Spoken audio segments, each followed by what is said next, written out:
Welcome to The Explainer. You hear this phrase all the time, right? On the news and political speeches, but what does it actually mean? Today, we're diving deep into the rule of law. Okay, so to really get our heads around this, let's start with a fundamental question, one that gets right to the heart of the whole thing. No, really, think about it for a second. What's the barrier? Is it just tradition? A personal sense of right and wrong? Maybe the fear of a revolution? This isn't just some philosophical puzzle. The answer defines the kind of society you and I live in. And in a healthy society, the answer lies in the huge difference between two competing ideas, the rule of law versus what's called the rule of man. So on one side with the rule of law, the law is supreme, the law is king. Even the government has to answer to it. But on the other side, under the rule of man, it's the total opposite. The king or the president or the prime minister is the law, and the law just becomes another tool for them to use however they want. So, what it all boils down to is this. The rule of law is the system where no one is above the law. It's this core idea that everybody, from you and me to the most powerful leader, is subject to the very same laws and is held accountable in the very same way. Okay, that sounds great in theory, right? But what does a system like that actually look like in the real world? What are the essential parts? Well, legal experts generally see it as having two main layers. First up, you've got the basic blueprint, what some call the formalist view. Think of it like the operating system for a fair society. It's not really about whether the laws are good or bad, it's all about the process. The laws have to be public, no secret rules. They have to apply to everyone, period. You need independent courts to enforce them without bias.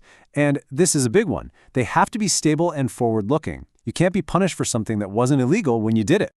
But that leads to a huge question, a really tricky one. What if a country follows all those rules perfectly, but the laws themselves are cruel or oppressive, or just flat out violate basic human dignity? Can we still call that the rule of law?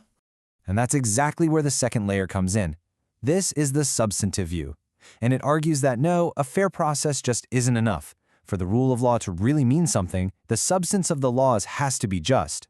This means protecting fundamental human rights and living up to international standards of what's right. You know, this whole idea of putting law above power, it didn't just pop into existence overnight. It's a concept that was forged over thousands of years of human struggle and experience. And man, what a journey it's been.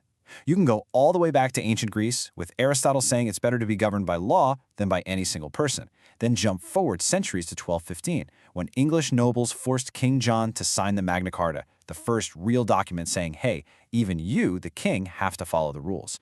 And then in 1644, a Scottish theologian named Samuel Rutherford just completely flips the script with his book, Lex Rex, which literally means the law is king. And this just perfectly captures how that whole historical struggle became a cornerstone for modern democracies.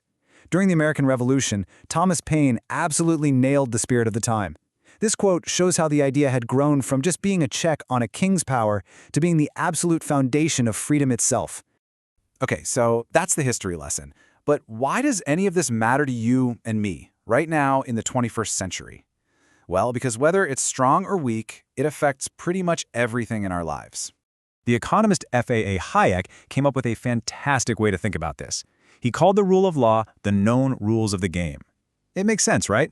When everybody knows the rules, and those rules are applied fairly to everyone, it creates stability. Businesses feel confident enough to invest. We, as individuals, are protected from the random decisions of people in power, and it gives us a way to hold our own government accountable. But here's the thing. This system is not a given. We can't take it for granted. And what's really, honestly, pretty concerning is the scale of the challenge we're facing. According to the World Justice Project, 4.4 billion people are living in countries where the rule of law got weaker in just a single year. That is over half the population of the entire planet.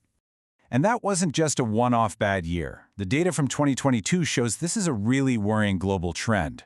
The principles of the rule of law weakened in a majority of countries, 61% of them. This isn't a problem in just one or two spots, it's a worldwide pattern. All this data makes one thing painfully clear. The rule of law isn't some trophy you win and then put on a shelf for good. It's not a final destination. It's a constant, ongoing project that we have to actively protect and fight for. And the system is under constant strain.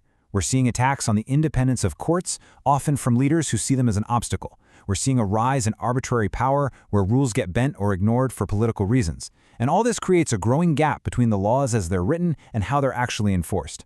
When that happens, public trust disappears, and people start to ignore laws they see as unfair or unreasonable. Which leaves us with a final, and I think a really crucial question. The rule of law isn't some dusty legal theory. At its heart, it's a promise. It's a promise that we make to each other for fairness, for equality, for justice. And defending that promise isn't just a job for judges and politicians, it's a job for all of us. So the question we have to ask is, in our communities, in our countries, and around the world, is that promise being kept? Something to think about.